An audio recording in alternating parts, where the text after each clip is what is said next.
Welcome back to Kirkwood, California, where the clouds have rolled in and you can barely see the difference between the snow and the sky. Our next competitor, Adam Comey, 26 years old, from Crested Butte, Colorado, one of the few telemark skiers in this contest. He's taken a lot of chances and caught some big air and skied some tough lines. He was leading after day 2, but some tough falls has knocked him back in the overall standings. Adam's on course. Boy, he's got to be strong to ski in this flat light.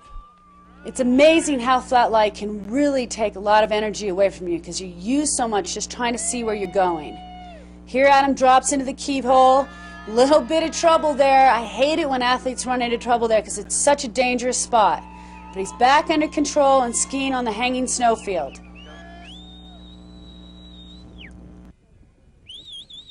Looks like he's looking for a way out there. Looks like he's traversing over the top of the rocks. Gonna catch some nice air and almost loses it again, but our cameraman's picked him up and he's moving smoothly down to the amphitheater. Boy, he's got such impressive technique.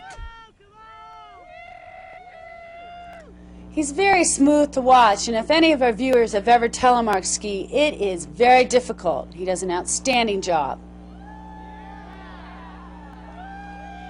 Carrying a lot of speed through this middle section of the course. Here you can see in our instant replay the technique of the telemark skier, and you can notice that Adam doesn't have any goggles on, which has got to really interfere when the snow flies up in his face. He's down to our bottom section here, Kim.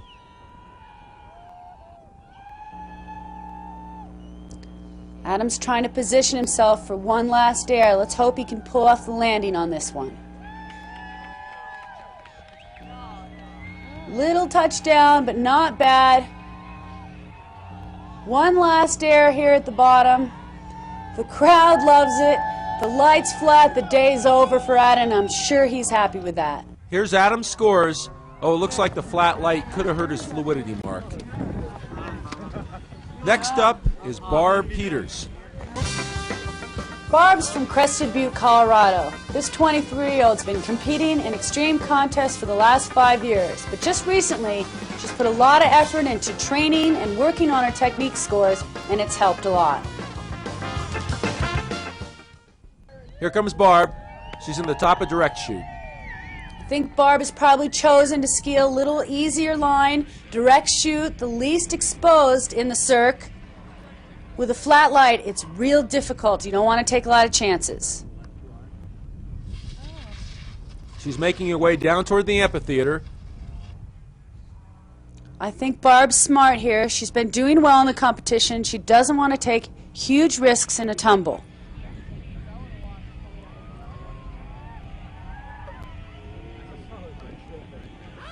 Great angle to appreciate the steepness. Small, clean air. She's being smart. Here in the replay, you can see Barb's technique. Very well balanced over the center of skis, moving from turn to turn. She should score high on technique. Here she comes through the finish rocks. Good double jump. Staying in control again. I think Barb should be real pleased with that run. She's come a long way. Here are her scores.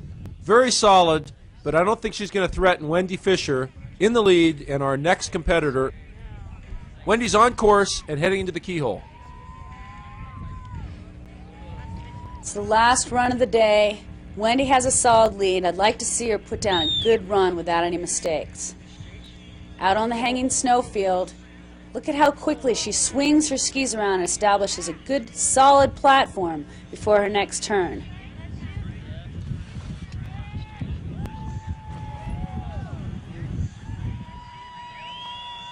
Little hop out of the hanging snowfield out onto the big field of snow. Heading into Frank's. You can appreciate how flat the light is, and from this camera angle, what the athletes are looking at. Steep and lots of rocks.